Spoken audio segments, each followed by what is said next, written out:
We've looked forward to this for a while. You remember, Colin, what was it, a month and a half ago? Seemed like we led every show with rumors about the Big Ten. What's the latest we're hearing on the Big Ten? And I can't tell you how much the traffic we got on those videos exceeded our expectation for how many people would watch those videos. And we weren't doing it with clickbait. We were just delivering what we were hearing every time. But I'll tell you what it told me. What it told me is, hey, when it comes time for the Big Ten season to start, don't be an idiot. Talk about the Big Ten a whole lot. Because obviously there is a really big thirsty audience out here for Big Ten football. So, in our effort to make this a national show and not just a regional show, let's talk about biggest questions in the Big Ten, kind of part two. We've already done this one time, but that was a generation ago, it seems like now. Let's start in Ohio State. Let's start in Columbus. I would love to know what level of play I should expect to see from Ohio State this year. The list of guys they lost last year is like a good couple of decades worth of talent for most programs. They lost Young, Hamilton, and Okuda. Fuller, they lost Arnett, Harrison, like they lost so many top-notch guys. Now, you know how they recruit. Their cupboard's never empty up there. But there are a lot of moving pieces, a lot of moving parts, and also you just add in the general uncertainty of what the season's going to look like for everyone. Getting Shaun Wade back is so huge. I know Buckeye fans understand that, but there's a lot of uncertainty and a lot of question marks, albeit talented ones, in this secondary. And you got Coombs and Madison, who are kind of a new combination of elements, at least. Madison's not new there, but Coombs is as defensive coordinator. And so you got a lot of new. Shaun Wade is I think, a big-time stabilizing factor and a true one corner that you have there. That would have been even more uncertainty. But I think it's reasonable to expect some hiccups early. Like, I think a lot of people are kind of confused by the week 1 point spread on their game against Nebraska, which is 27. And I've had a lot of you DMing me on Twitter, at LateKickJosh, by the way, and you've been asking, hey, how's this not free money? Like, I think Ohio State will want to run the score up. They may want to run the score up. But I'll tell you what you could see. What you could see is a game where they run it up and it's like 45-20 or something like that, because there are just a few more hiccups defensively. You know this. I mean, you've seen how this works before with other teams. And, maybe you come out of it and you say, got some stuff to clean up defensively, but man, Justin Fields in this offense, sky-high potential. That kind of game could be the way it unfolds early. And you got Penn State in week 2, so I'm about to talk about the Nittany Lions in a second. So that's one question. Another question is, what does Michigan have in Joe Milton? Joe Milton's a name that I don't think is on the national radar yet. Joe Milton will be the starting quarterback for Michigan. And you may be asking yourself, again, if you've been tuned out, hey, what about the McCaffrey kid? Well, it's kind of like, what about Rocky Marciano? What about the McCaffrey kid? Well, the McCaffrey kid's gone. He gone. Joe Milton's the guy. He transferred out. Joe Milton won the job. He's the guy. It didn't happen in that order. It happened in reverse order. 6'5", 240, got good mobility. And yet I wonder about 3 things, because Joe Milton right now has a grand total of 11 passes and 12 runs under his belt at the college level. So I worry and wonder, I don't know about worry, but I wonder about poise and about accuracy, just the intangibles, decision making. I wonder about the intangibles. This is not a team, nor are many teams capable of consistently losing the turnover battle and winning football games. So that's the kind of stuff that you worry about here. Donovan Peoples-Jones, when you're talking about skill out wide, he's gone. Nico Collins opted out. And so you wonder, hey, I know that maybe there's some receiver talent on the way via the recruiting trail, but right now Josh Gaddis has what he has to work with. So what will they be offensively? Now, you know that you have a pretty rock-solid defense to lean on. At least you think you know. And I think that along with you. But the one thing that I always go back to with Michigan, and what I always want to see with them, is I just want to turn the TV on. So this Saturday they play Minnesota. I want to turn the TV on first couple of weeks, and I just want to look at them in totality, and I want to compare them to other teams that we think are either top-notch or on the cusp of being top-notch. Like the last few years, for instance, when I would turn Ohio State on and I would turn Michigan on, they look like different athletes, caliber athletes, and that's because they are. And so it's not that you couldn't make a case for maybe Michigan pulling an upset in some of those years, but the list was like 8 to 10 bullet points long about what they need to go right in order for that upset to maybe materialize. Well, that's not the way it should be. The way it should be, especially when you're this far into your tenure, if you're Jim Harbaugh, is you should just be able to go heads up with Ohio State. That's not happening right now. So maybe this year brings new things. Maybe Joe Milton is the biggest revelation in college football this year. Selfishly, I'd love to see that. I'd just love to see Michigan be competitive for more than a nice trip to the Verbo Citrus Bowl, which is where I saw them on January 1st in Orlando. and got a nice sunburn in the process. How about Penn State?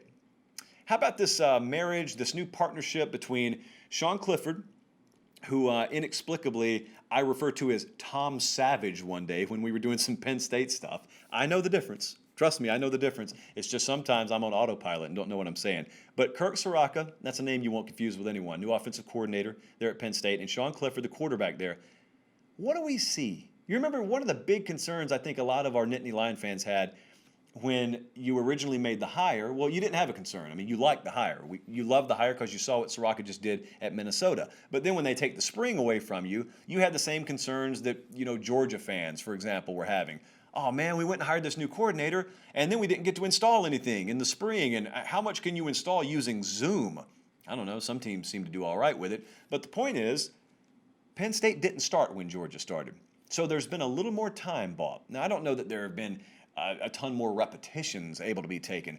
But just in terms of getting to know each other, getting a feel for each other, trying to get that playbook and that entire system, or as much of it as you can, ingrained in the minds of your players so that you can hit the ground running, that's the big remains to be seen. And we're going to see it pretty quick early on. They play Indiana. Make no mistake, that is a losable game this Saturday, and you know what they have on deck the week after in Ohio State. So, what are they at wide receiver? I think that's a big question for a lot of people with Penn State. And it's going to be until they rectify it in recruiting. But here's what you notice sometimes. What you notice sometimes is you're talking about wide receivers in November that were never on your radar in July.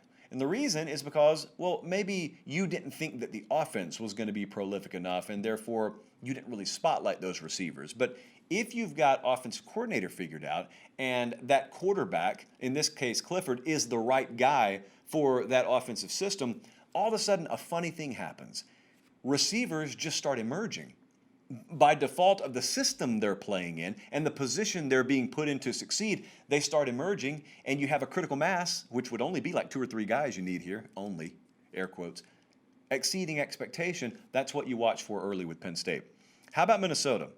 I see a lot of folks out there buying some Minnesota stock. I don't blame you. I mean, I understand what they were last year. I understand the PJ Fleck train, but I think people may be, well, let me rephrase, because I don't have a strong opinion on this. I question whether people are biting just a little bit too hard on Minnesota. This program should not be based solely on recruiting, based solely on roster team talent composite rating. Historic data points would indicate that team should not be one that is simply able to reload. That should be a team that has to rebuild. That's what Minnesota should be. Now, could they defy conventional wisdom? Sure. Someone does it every year. A few teams do it every year. I think Minnesota's already done that. So maybe they continue to do that. But they are replacing 5 of their top 6 tacklers defensively. Like I said, at Ohio State, you could reasonably expect them to do that. At Alabama, they do it every year. At Clemson, they do it every year.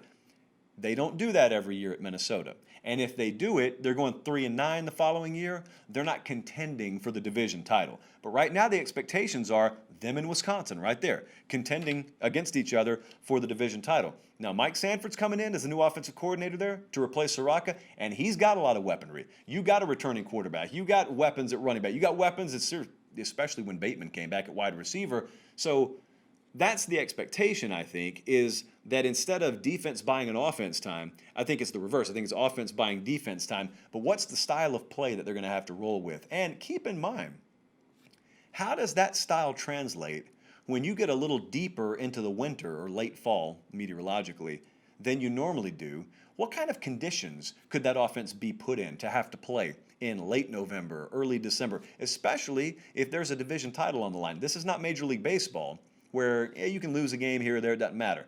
Every game matters here, man. This is college football. So could weather bite Minnesota? That's a sentence I never thought I'd say, so we'll see. And lastly, speaking of the Wisconsin Badgers, how about that offense there?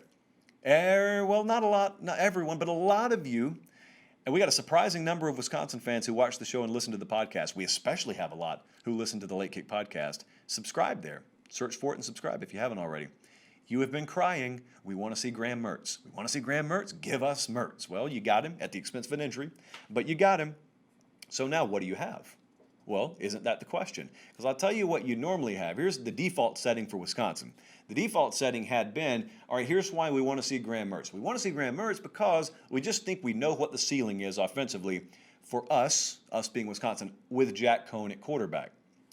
Okay, but see, here's what goes into that default setting. A guy like Jonathan Taylor at running back. Normally, is what you have there. I'm not saying the cupboard is empty there, but you certainly don't have established star type guys at running back like you normally would. So here maybe is what you could be asking the running back or the quarterback rather at Wisconsin to do this year. Shoulder more of the load than they normally would. So you're going to take a guy who's unproven, and you're also potentially going to ask him to shoulder a lot more of the load, which begs the question, and I'll have this one until I watch him play, how aggressive is Paul Chryst willing to be? Sometimes people can get drunk watching the top offenses in the country and they make it look easy. Like Alabama the other night against Georgia, they made it look easy. They especially make it look easy against inferior competition. Clemson, ditto. Ohio State has the tendency to do that. Oklahoma has the tendency to do that. It's not easy. It's not that easy, okay? If it were that easy, everybody who recruits halfway decent would look like that. It's not that easy. And especially it's not that easy to transition into that when that's not what you have been. So I know a lot of people have high hopes for this offense. They got high hopes for Graham Mertz. Again, I'm yielding that you guys could be right. Those are some areas I am in the remains to be seen camp on, though.